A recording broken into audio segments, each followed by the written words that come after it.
images, or the Pope, were not incidents that had any material bearing on the state. Whether men worshipped or did not worship the gods or the images or the Pope, the state remained just as powerful. But now cases of refusing to comply with the unchristian demands of the government are striking at the very root of state authority, because the whole authority of the state is based on the compliance with these unchristian demands. The sovereign powers of the world have in the course of time been brought into a position in which, for their own preservation, they must require from all men actions which cannot be performed by men who profess true Christianity. And therefore in our days every profession of true Christianity, by any individual man, strikes at the most essential power of the state, and inevitably leads the way for the emancipation of all. What importance, one might think, can one attach to such an incident as some dozens of crazy fellows, as people will call them, refusing to take the oath of allegiance to the government, refusing to pay taxes, to take part in law proceedings or in military service? These people are punished and exiled to a distance, and life goes on in its old way. One might think there was no importance in such incidents, but yet it is just those incidents, more than anything else, that will undermine the power of the state and prepare the way for the freedom of men. These are the individual bees, who are beginning to separate from the swarm, and are flying near it, waiting till the whole swarm can no longer be prevented from starting off after them. And the governments know this, and fear such incidents more than all the Socialists, Communists, and anarchists, and their plots and dynamite bombs. A new reign is beginning. According to the universal rule and established order, it is required that all the subjects should take the oath of allegiance to the new government. There is a general decree to that effect, and all are summoned to the council houses to take the oath.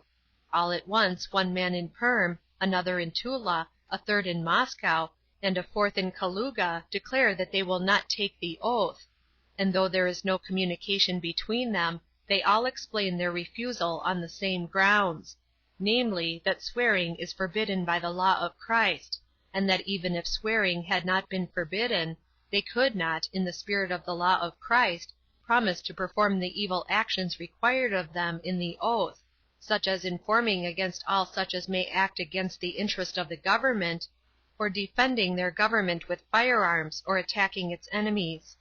They are brought before rural police officers, district police captains, priests, and governors. They are admonished, questioned, threatened, and punished. But they adhere to their resolution and do not take the oath. And among the millions of those who did take the oath, those dozens go on living who did not take the oath, and they are questioned. What, didn't you take the oath? No, I didn't take the oath. And what happened? Nothing? Nothing.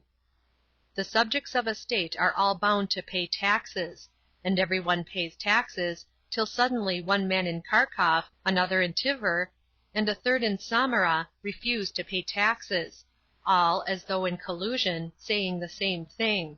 One says he will only pay when they tell him what object the money taken from him will be spent on. If it is for good deeds, he says, he will give it of his own accord, and more even than is required of him.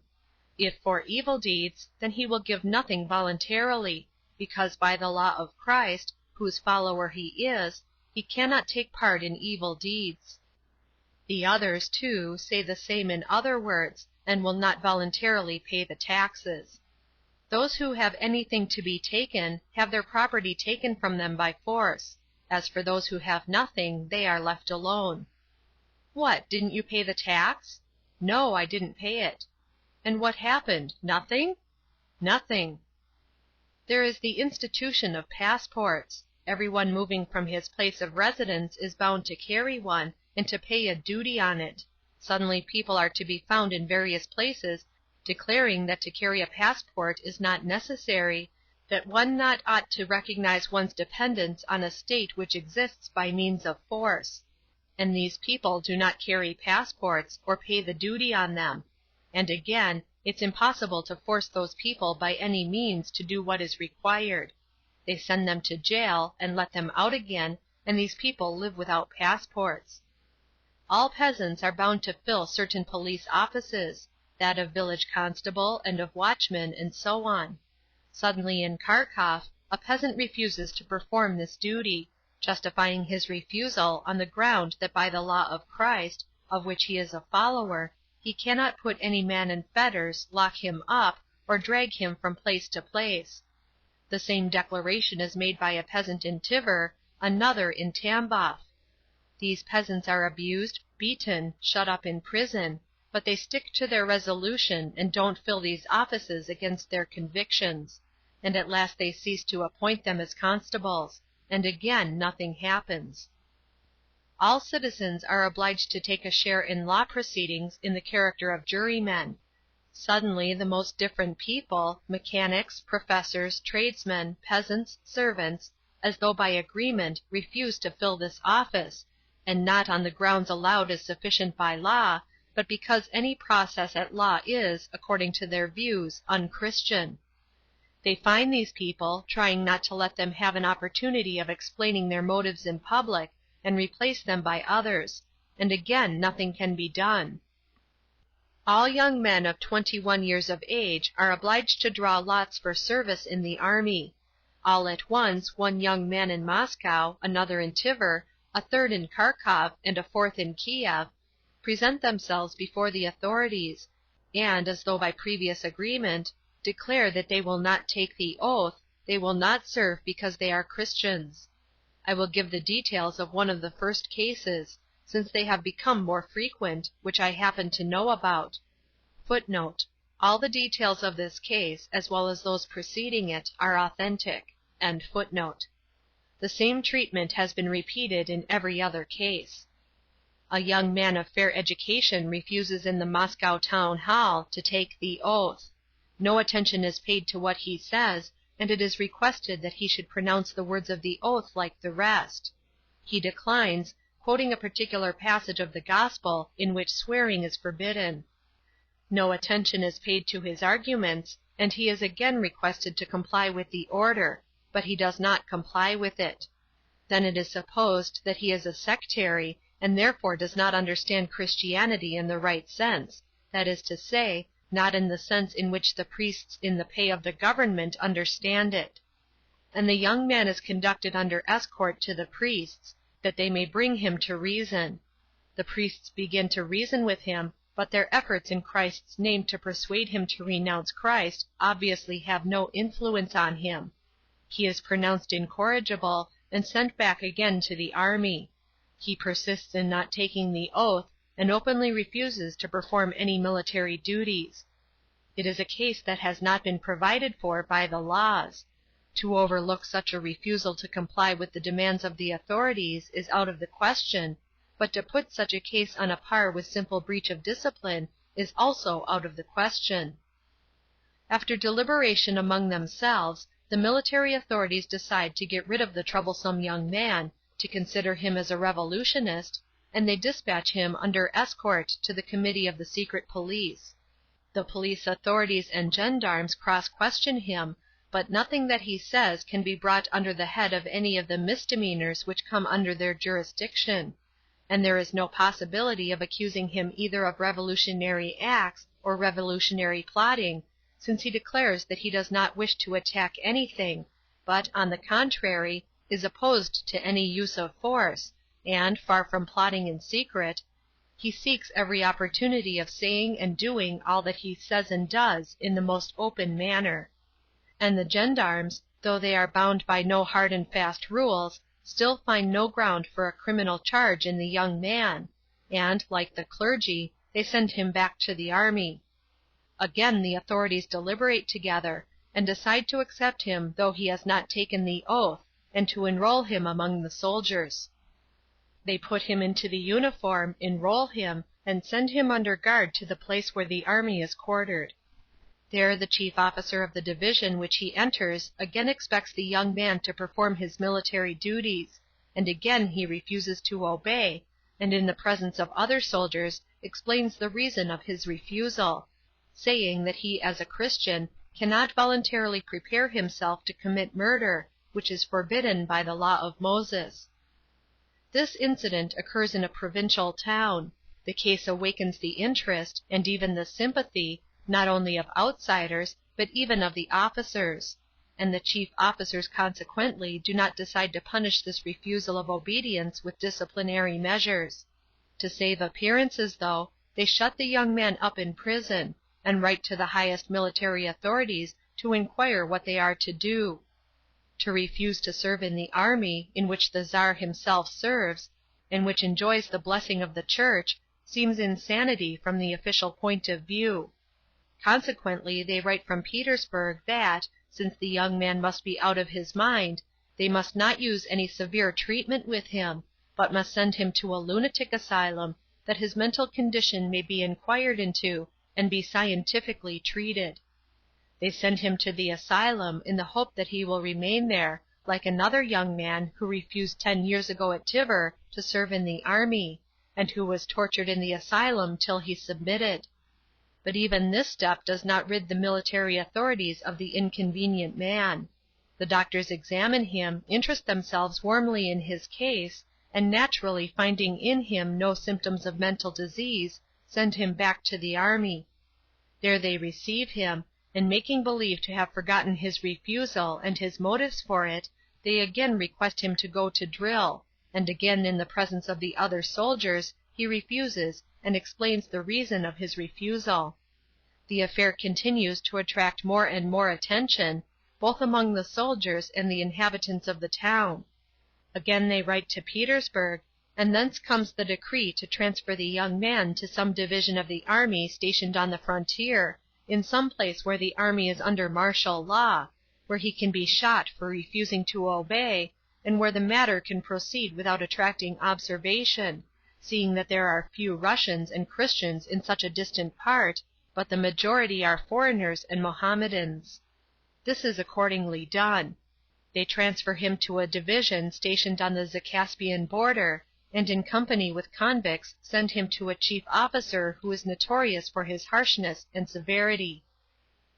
All this time, through all these changes from place to place, the young man is roughly treated, kept in cold, hunger, and filth, and life is made burdensome to him generally. But all these sufferings do not compel him to change his resolution. On the Zacaspian border, where he is again requested to go on guard fully armed, he again declines to obey. He does not refuse to go and stand near the haystacks where they place him, but refuses to take his arms, declaring that he will not use violence in any case against anyone. All this takes place in the presence of the other soldiers. To let such a refusal pass unpunished is impossible, and the young man is put on his trial for breach of discipline. The trial takes place, and he is sentenced to confinement in the military prison for 2 years. He is again transferred, in company with convicts, by etape, to Caucasus, and there he is shut up in prison and falls under the irresponsible power of the jailer. There he is persecuted for 1.5 years, but he does not for all that alter his decision not to bear arms, and he explains why he will not do this to everyone with whom he is brought in contact. At the end of the 2nd year they set him free, before the end of his term of imprisonment, reckoning it contrary to law to keep him in prison after his time of military service was over, and only too glad to get rid of him as soon as possible. Other men in various parts of Russia behave, as though by agreement, precisely in the same way as this young man, and in all these cases the government has adopted the same timorous, undecided, and secretive course of action. Some of these men are sent to the lunatic asylum, some are enrolled as clerks and transferred to Siberia, some are sent to work in the forests, some are sent to prison, some are fined. And at this very time some men of this kind are in prison, not charged with their real offense, that is, denying the lawfulness of the action of the government, but for non-fulfillment of special obligations imposed by government. Thus an officer of reserve, who did not report his change of residence, and justified this on the ground that he would not serve in the army any longer, was fined 30 rubles for non-compliance with the orders of the superior authority. This fine he also declined voluntarily to pay.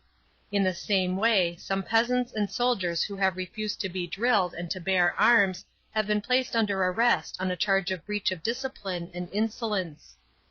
And cases of refusing to comply with the demands of government when they are opposed to Christianity, and especially cases of refusing to serve in the army, are occurring of late not in Russia only, but everywhere. Thus I happen to know that in Servia, men of the so-called sect of Nazarenes steadily refuse to serve in the army, and the Austrian government has been carrying on a fruitless contest with them for years, punishing them with imprisonment. In the year 1885 there were 130 such cases. I know that in Switzerland in the year 1890 there were men in prison in the castle of Chillon for declining to serve in the army, whose resolution was not shaken by their punishment. There have been such cases in Sweden, and the men who refused obedience were sent to prison in exactly the same way, and the government studiously concealed these cases from the people.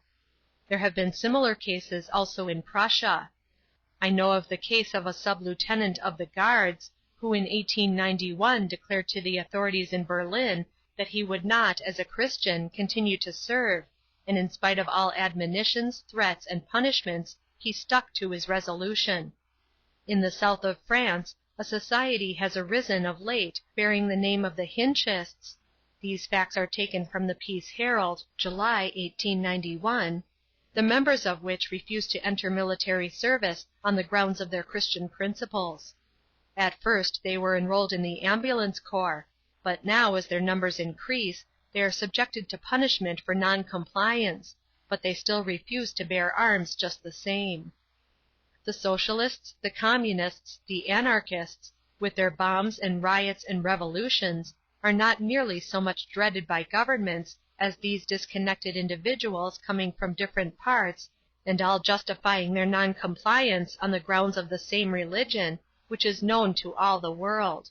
Every government knows by what means and in what manner to defend itself from revolutionists, and has resources for doing so, and therefore does not dread these external foes. But what are governments to do against men who show the uselessness, superfluousness, and perniciousness of all governments, and who do not contend against them, but simply do not need them and do without them, and therefore are unwilling to take any part in them? The revolutionists say, the form of government is bad in this respect and that respect. We must overturn it and substitute this or that form of government. The Christian says, I know nothing about the form of government. I don't know whether it is good or bad, and I don't want to overturn it precisely because I don't know whether it is good or bad, but for the very same reason I don't want to support it either. And I not only don't want to, but I can't, because what it demands of me is against my conscience. All state obligations are against the conscience of a Christian, the oath of allegiance, taxes, law proceedings, and military service. And the whole power of the government rests on these very obligations. Revolutionary enemies attack the government from without. Christianity does not attack it at all, but from within it destroys all the foundations on which government rests.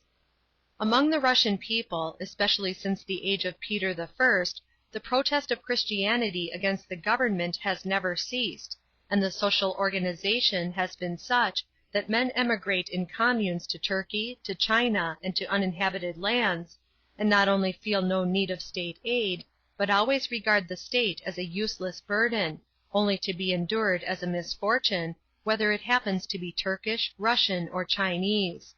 And so, too, among the Russian people, more and more frequent examples have of late appeared of conscious Christian freedom from subjection to the state.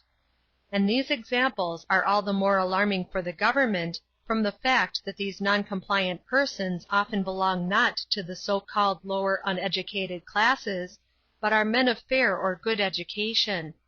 And also from the fact that they do not in these days justify their position by any mystic and exceptional views, as in former times, do not associate themselves with any superstitious or fanatic rites, like the sects who practice self-immolation by fire, or the wandering pilgrims, but put their refusal on the very simplest and clearest grounds, comprehensible to all, and recognized as true by all.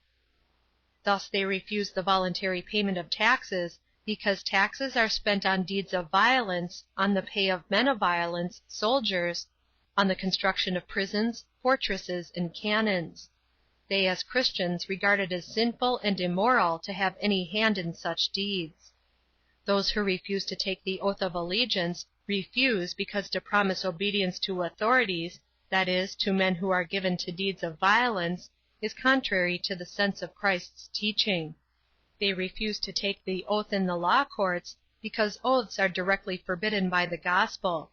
They refuse to perform police duties because in the performance of these duties they must use force against their brothers and ill-treat them, and a Christian cannot do that. They refuse to take part in trials at law because they consider every appeal to law is fulfilling the law of vengeance, which is inconsistent with the Christian law of forgiveness and love. They refuse to take any part in military preparations and in the army because they cannot be executioners, and they are unwilling to prepare themselves to be so. The motives in all these cases are so excellent that, however despotic governments may be, they could hardly punish them openly. To punish men for refusing to act against their conscience, the government must renounce all claim to good sense and benevolence. And they assure people that they only rule in the name of good sense and benevolence. What are the governments to do against such people? Governments can, of course, flog to death or execute, or keep in perpetual imprisonment, all enemies who want to overturn them by violence. They can lavish gold on that section of the people who are ready to destroy their enemies. But what can they do against men who, without wishing to overturn or destroy anything, desire simply for their part to do nothing against the law of Christ, and who, therefore, refuse to perform the commonest state requirements, which are, therefore, the most indispensable to the maintenance of the state? If they had been revolutionists, advocating and practicing violence and murder, their suppression would have been an easy matter. Some of them could have been brought over, some of them could have been duped, some could have been overawed, and those who could not be brought over, duped, or overawed would have been treated as criminals, enemies of society, would have been executed or imprisoned, and the crowd would have approved of the action of the government. If they had been fanatics, professing some peculiar belief, it might have been possible, in disproving the superstitious errors mixed in with their religion, to attack also the truth they advocate. But what is to be done with men who profess no revolutionary ideas, nor any peculiar religious dogmas, but merely because they are unwilling to do evil to any man, refuse to take the oath, or pay taxes, or take part in law proceedings, to serve in the army, to fulfill, in fact, any of the obligations upon which the whole fabric of a state rests? What is to be done with such people? To buy them over with bribes is impossible. The very risks to which they voluntarily expose themselves show that they are incorruptible. To dupe them into believing that this is their duty to God is also impossible, since their refusal is based on the clear, unmistakable law of God, recognized even by those who are trying to compel men to act against it. To terrify them by threats is still less possible, because the deprivations and sufferings to which they are subjected only strengthen their desire to follow the faith by which they are commanded to obey God rather than men, and not to fear those that can destroy the body, but to fear Him who can destroy body and soul. To kill them or keep them in perpetual imprisonment is also impossible. These men have friends and a past. Their way of thinking and acting is well known. They are known by everyone for good, gentle, peaceable people, and they cannot be regarded as criminals who must be removed for the safety of society. And to put men to death who are regarded as good men is to provoke others to champion them and justify their refusal. And it is only necessary to explain the reasons of their refusal to make clear to everyone that these reasons have the same force for all other men, and that they all ought to have done the same long ago. These cases put the ruling powers into a desperate position. They see that the prophecy of Christianity is coming to pass, that it is loosening the fetters of those in chains and setting free them that are in bondage, and that this must inevitably be the end of all oppressors. The ruling authorities see this, they know that their hours are numbered, and they can do nothing. All that they can do, to save themselves, is only deferring the hour of their downfall. And this they do, but their position is none the less desperate. It is like the position of a conqueror who is trying to save a town which has been set on fire by its own inhabitants. Directly he puts out the conflagration in one place, it is alight in 2 other places. Directly he gives in to the fire and cuts off what is on fire from a large building, the building itself is alight at both ends. These separate fires may be few, but they are burning with a flame which, however small a spark it starts from, never ceases till it has set the whole ablaze. Thus it is that the ruling authorities are in such a defenseless position before men who advocate Christianity, that but little is necessary to overthrow this sovereign power which seems so powerful, and has held such an exalted position for so many centuries. And yet social reformers are busy promulgating the idea that it is not necessary, and is even pernicious and immoral for every man separately to work out his own freedom. As though, while one set of men have been at work a long time turning a river into a new channel, and had dug out a complete watercourse, and had only to open the floodgates for the water to rush in and do the rest, another set of men should come along and begin to advise them that it would be much better, instead of letting the water out, to construct a machine which would ladle the water up from one side and pour it over the other side. But the thing has gone too far. Already ruling governments feel their weak and defenseless position, and men of Christian principles are awakening from their apathy, and already begin to feel their power. "I am come to send a fire on the earth," said Christ, "and what will I if it be already kindled?" And this fire is beginning to burn. Chapter 10.